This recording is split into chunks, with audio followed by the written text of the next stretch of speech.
Hello and welcome to Journeys with Jeff. It's been a long year and a half for all of us, and I'm glad to be back in the studio doing a live show with our first guest of the year, Peter Meny. And I want to thank you all for viewing, and I want to thank you all also for your so many phone calls and emails that have come in thanking us for the shows that we've repeated over the last year. It's very encouraging to get all your feedback and your responses. So thank you again, and we'll start with our sixth year with a great guest, Peter Meny. Thank you, Jeff. It's great to be here. Good to have you here. Great to see you. It's been a while. It has been a while. It's been too long, I know. Now you're from West Hartford. Where were you born? I was born in Hartford, not too far. Oh, you're a Hartford guy. Where'd you go to high school? I went to Hartford Public High School. We are the Owls, the mighty, mighty Owls. I used to teach there when I was teaching in Hartford. I know that. But I don't think you were teaching when I was there. No, I thought I was probably a little bit too young to.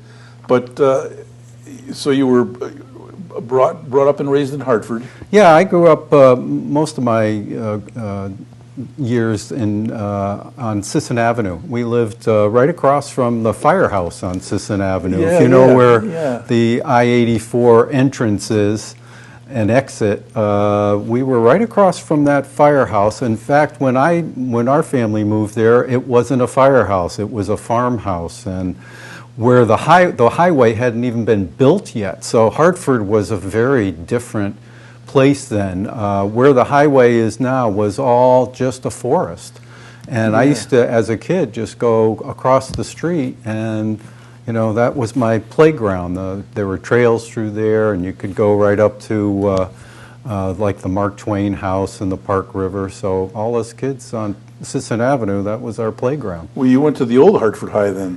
No, I was in the first class in the new Hartford High. I graduated in '67, so we were the first freshman class. There were 1,000 of us, 1,000 freshmen. We had double sessions because there were more kids than they could accommodate in one school day. So they had to make 2 school days because there were so many kids. What was it like? What was Hartford High like in '67? Was it racially? Was it getting to be pretty integrated? Was it still mostly white kids, or was it? No, it was very integrated. It was a wonderful experience. We had probably, I would say, almost an equal number of white, African American, and Hispanic students. So it was really a mishmash, and other nationalities as well. I mean, at that time there were a lot of Italian, Polish, lots of Irish immigrants. So it was a real melting pot. That's a rich blend, a nice rich blend. Yeah. Do you think as a young person being exposed to and interacting with kids from all different backgrounds and different ethnics and different races, do you think that is that a positive experience in terms of growing up and being a little bit more tolerant and a little bit more open to different races? And well, I think so. For me, I think it was a great experience because I got to meet and become friends with kids from all kinds of backgrounds and different races, different ethnic groups, different religions. So it was not one size fits all kind of place. And I think for me personally, I can't speak for other people. I think it was a learning experience. And I remember one time I was working on a project, and an African American girl and I were working on it, and I brought her home because we were doing something in my neighborhood, and it was the first time an African American had ever been in our household. So that was so my background was different, or my experiences were different than my parents, and my grandfather lived with us as well. They hadn't had that diversity of experience, and I think that was to my benefit. Do you remember how they reacted to having a black kid come over to the house? They were polite, but you could tell there was a difference, that that this was a new experience for them, and they were not as relaxed as they might be if it was a Caucasian student. But they still allowed it, and they were open to it. Oh yeah, they allowed it, and they were gracious, and yes. So you grew up in Hartford in a very diverse neighborhood, and what'd you do after you graduated from Hartford High?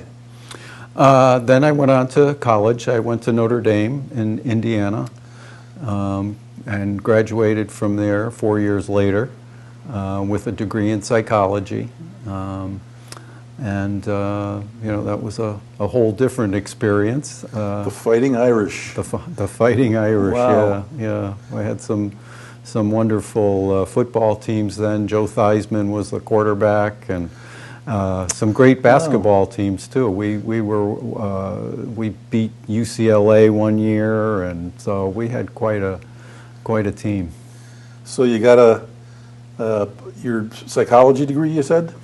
Yeah, my degree was in actually experimental psychology. So that was my undergraduate degree.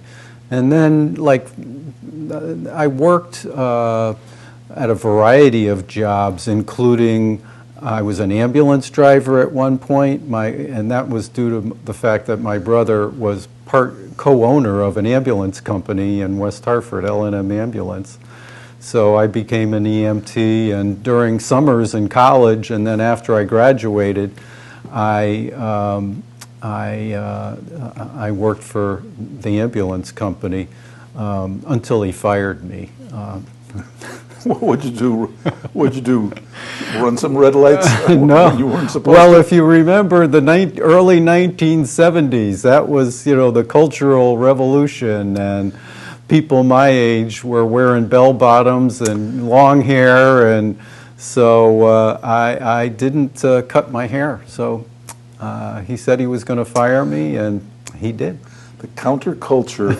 Yeah, those were the days, huh? The counterculture, all the hippies, and that was exciting back then. Yeah, of course, and it was exciting, and it was also the time of the Vietnam War, and as you know, that was a very troubling time for our country. Very so, much, yeah.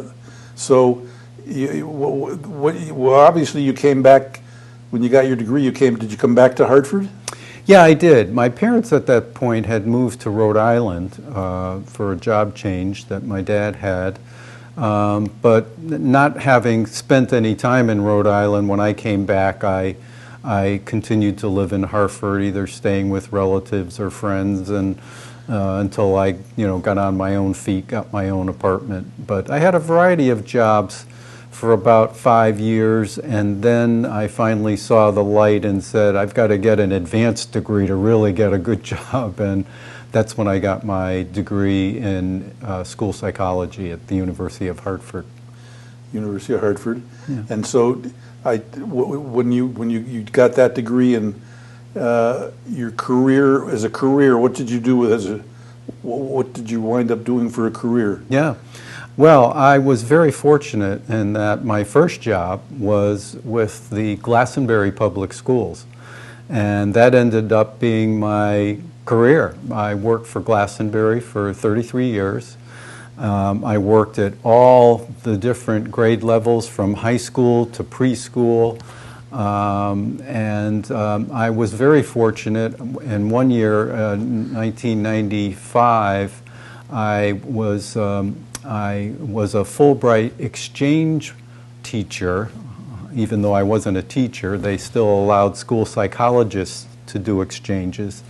And I worked in Scotland, and my counterpart in Scotland came to Connecticut and worked in Glastonbury. Basically, we took over each other's jobs and moved into each other's houses. So that was a wonderful experience to do the work that I was doing, but in a different country. Yeah, I'd heard about programs like that. That must have been very, very interesting. It's a whole different culture and really interesting experience. Yeah, and even though they speak English over there, I worked very close to Glasgow, and the accent is very strong in that area, and it was, it took me a while. There was a learning curve of really adjusting my ear to be able to understand what they were saying. Plus, there was jargon and terms they used in Scotland that we weren't used to here. So,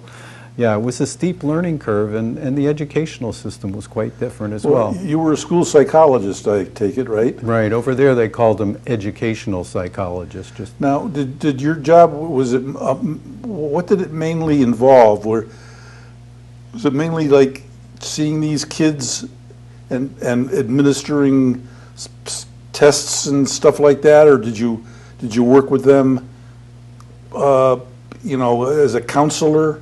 Yeah, I was lucky. In the role of the school psychologist can really be different depending on what town you're in and how many people they have. In Glastonbury, I was able to work in not only administering tests and that sort of thing, but also doing counseling with kids, individual counseling, group counseling, consulting with the teachers, working with parents. It was a really multifaceted job, working with the staff a lot. And so I felt very fortunate in working in Glastonbury. In other towns, a school psychologist might just be a tester, and that's all they do is test kids and write up reports, and that's it. But I really got to know the kids, and the counseling piece was really one of my favorites, working with kids one-on-one or in groups. That's good that you were able to do that.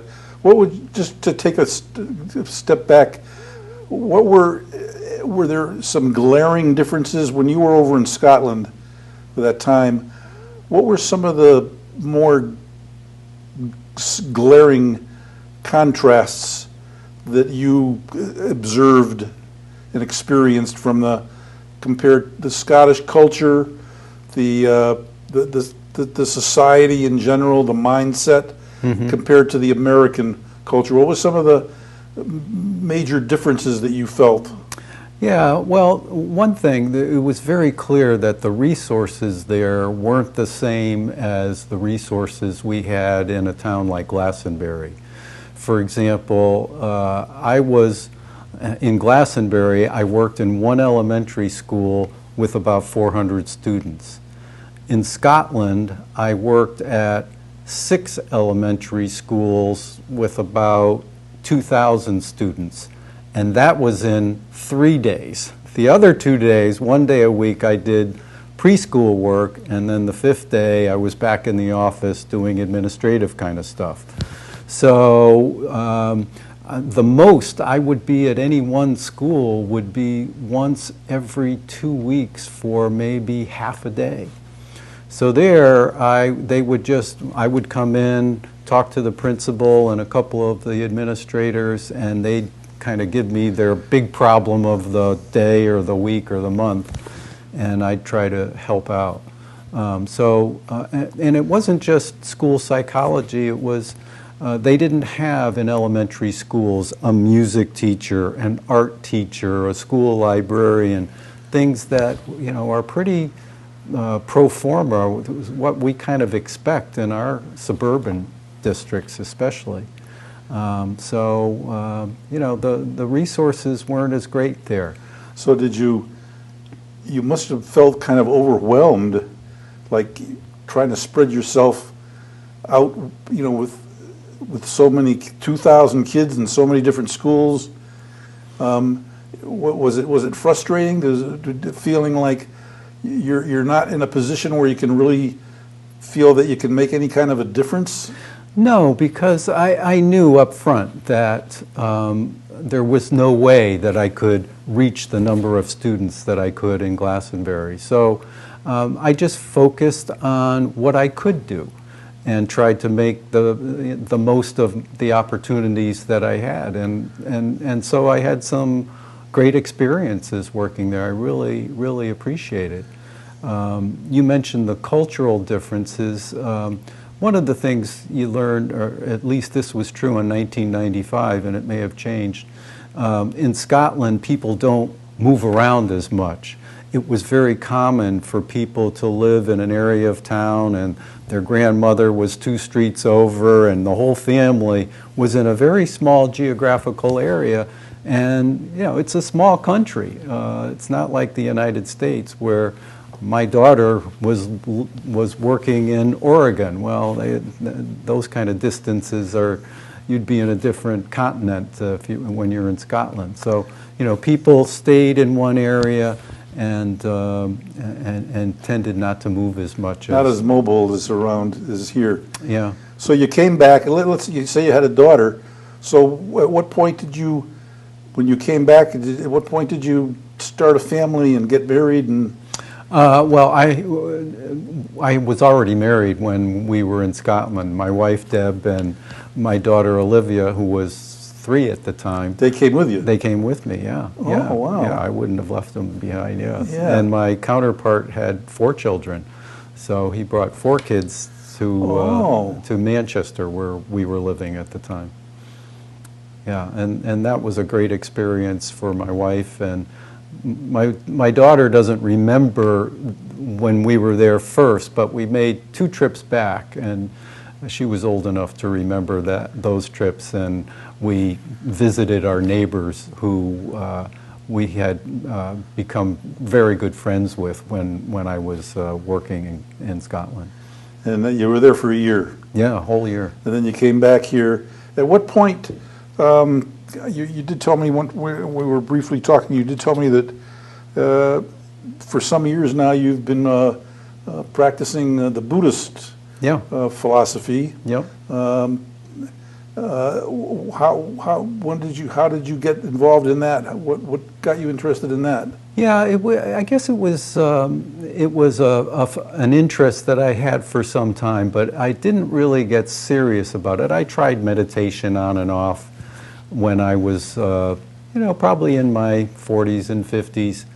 But when I retired in 2013 from Glastonbury schools, I decided I was going to get more serious about meditation. I never stuck with it. And I joined a group that you know about in West Hartford that meets weekly. And through that, I really became committed to meditation. And since that time have basically meditated every day and done a lot of reading as well and been on some retreats. Have you found it to be a meaningful part of your life, the Buddhist? So a lot of people, I guess it's in people's minds, it's kind of categorized as a religion, but a lot of people really see it more as a philosophy / psychology. Has it been instrumental in your life in terms of your philosophy on life? And what would you say is the 2 or 3 words that are the main objectives of Buddhism? Yeah, well, it definitely has had a big impact on my life, and I would say it's made me more aware of how we can't avoid the fact that to be a human being, suffering is involved. There's loss, there's disappointment. But we tend, and I speak for myself personally, we tend to make that worse. We tend to create more suffering for ourselves by fighting with how things are. Like if there's a loss or a disappointment, I spend sometimes a lot of time thinking about it and regretting it, and just add to the loss that I feel. So I think there's probably the biggest thing that I've learned is to try and accept what I can't change, and that has been very helpful to me. And then I think to be compassionate. That's one of the primary tenets of Buddhism, to be able to understand that other people suffer and have difficult circumstances, and to feel some compassion for them. Yeah, that seems to me to be if I had to sum up with one word, could only use one word, employ one word to sum up Buddhism, I would have to say compassion. And as I think about it, thinking about the preachings of some of the great religious leaders, from Abraham to Jesus to Buddha to some of the Hindu, even Muhammad, if I had to choose one word to sum up with what all of them were preaching and asking people to how to live their lives, and I would have to say compassionate, because it seems to me that's what that's what leads to less judgmentalism. We all have it, and I'm guilty of it too. I have a tendency, and I think people who will admit it that we tend to pass judgment on people or on a group of people. But if we can try to become more compassionate, as you said, I think that we can be less judgmental. And that what would that result in? Well, as Jesus and Buddha said, the result of that would be a more loving, a more caring, a more sharing world. The world would be so much more livable and lovable if people were more compassionate. And I think that's the message of all religions, other than the story, they all have a story, different stories, different mythologies and all that, but the moral and ethical values of all of them seem to be very similar, of all of them. Yeah. But I think that if somebody were to ask you, with all of your education, you're very well read, you've probably read extensively in psychology and in Buddhism and philosophy. If somebody were to say to you, Peter, can you recommend? I'm going to read one more book in my life. I'm just going to read one more book. Recommend one more book for me to read. What would you recommend? Anything by the Dalai Lama. Really, anything by the Dalai Lama? Sure. Wow. Yeah. The Tibetan Buddha. He wrote some good stuff. Yep. Let's jump over. I know that there's something that I want to touch on. Sure. Not touch on. I want to get into. You are a member of the Nutmeg Soaring Association. Yeah. Let's really get into that. It's not hang gliding. No. Tell us about soaring. Yeah. Sure. Well, back in the 1980s is when I really started. I always had an interest growing up to become a pilot, but it never happened for me. I was going to try and get in the Air Force, but I wore glasses. But when I was in my 30s, I started looking into lessons, and I found out about soaring, and for over, it's about 35 years now, I've been a member of a soaring club that's currently based in the Catskills in upstate New York, Freehold Airport. And we fly glider planes, high-performance glider planes, fiberglass, and we get towed up by a regular power plane. There's a 200-foot rope that is connected at the back of the tow plane, and the other end goes at the front of the glider, and we're towed up and to an altitude of about 3,000 feet, and then at that point, the glider pilot, me, releases the rope, And I'm on my own for anywhere from 20 minutes to 3 hours, depending on what the conditions are. Okay, I'm about 6,600 feet over the Catskills, about 10 miles from the airport. Within easy range, you can see the Hudson. Looking south, we'll go 150 miles, it'll be New York City. Been up for over an hour now, and kind of day you could stay up for a long time. It's been a wonderful pastime, and it's a beautiful area. In the mountains, we fly over the mountains, and it's just a lot of fun. I really enjoy it. Do you have to, what kind of controls does a glider have, and how do you land it? And what if it gets turbulent? What do you? Yeah.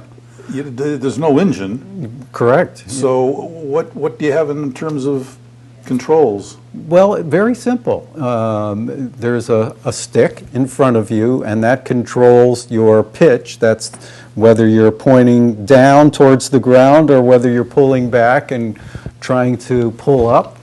It also, if you go to the left, you'll bank a little bit. You can bank to the other side.